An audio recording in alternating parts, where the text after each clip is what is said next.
This is Congressman Carlos Gimenez of Florida. Congressman, great to have you back with us.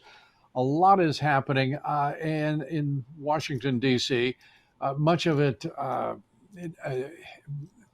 important, but extraordinarily difficult. And I want to just turn to China because it seems to have receded just a bit in the minds of the public, the corporate media. And yet we know that that is a relationship that is, it looks like it's headed toward outright conflict. Give us your sense of where we stand in the relationship with Communist China.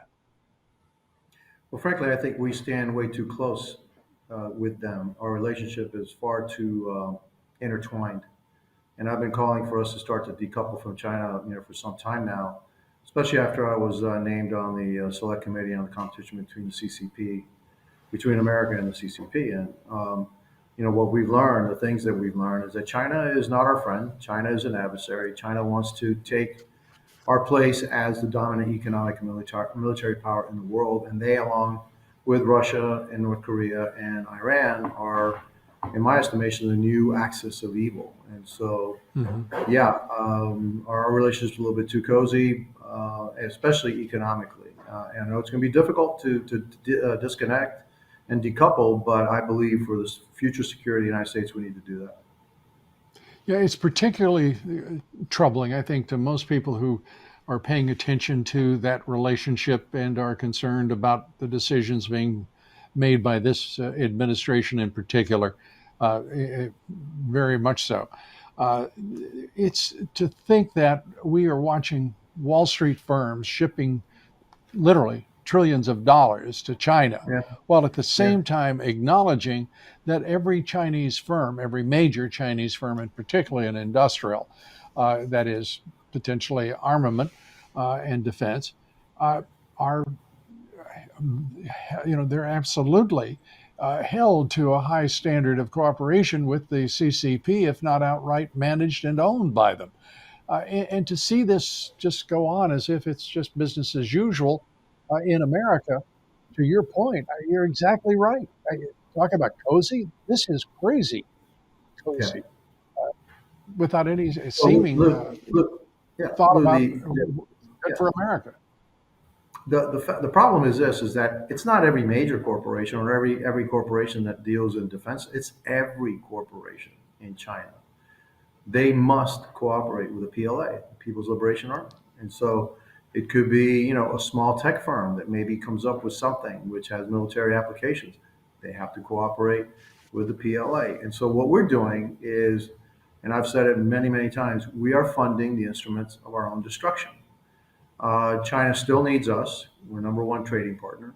And if we start to decouple from China and actually start to uh, onshore or nearshore many of the companies that we have over there to assure our supply chain and not be that dependent on China to give us the things that we need here. Well, Once we start doing that, then China's economic power will decline, and then their ability to finance their military will also decline, which will help us in our security. I mean, let's take a couple of examples. The relationship between Apple and and communist China. Apple is absolutely dependent Yeah, upon Chinese production for yeah, its balance sheet as well as its income statement. Uh, Tesla, Tesla's stock has been battered of late, but the reality is the relationship between Elon Musk and Tesla and China is as tight as it could possibly be, without a red flag on every card. This has to change, does it not? And do we have the capacity to change? Well, whether we have the capacity, I don't know if we have the capacity right now, but we need to start right now. And we need to start yesterday, the decoupling efforts and the onshoring and the nearshoring of the critical supply chains and start to, we can't, they're not our friends. Like I said, they want to be the dominant economic and military power. They want to be the dominant power over the world by 2049. I don't know about you, but I don't want to live in a world, and I don't want my children and grandchildren living in a world that's dominated by the Communist Chinese Party. We see what they're doing in China. We see how they are, just trampling over human rights.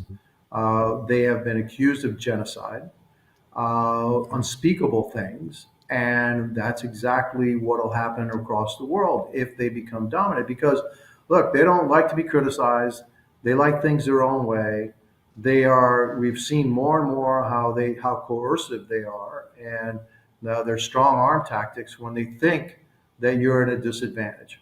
We can never be at a disadvantage with the Chinese because then we're going to suffer. And our kids will suffer and our grandchildren will suffer.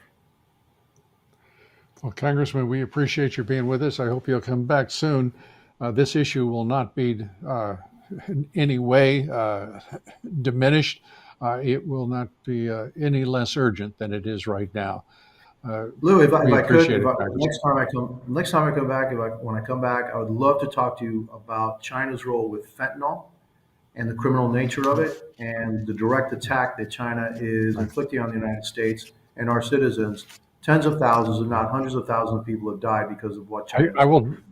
I will do that, Congressman, if you promise that we can also talk about Mexico's role in the death of over 100,000 Oh, Americans every year, because it is a absolutely. joint venture, as you well know. Appreciate it. Absolutely. Thanks so much. Turning now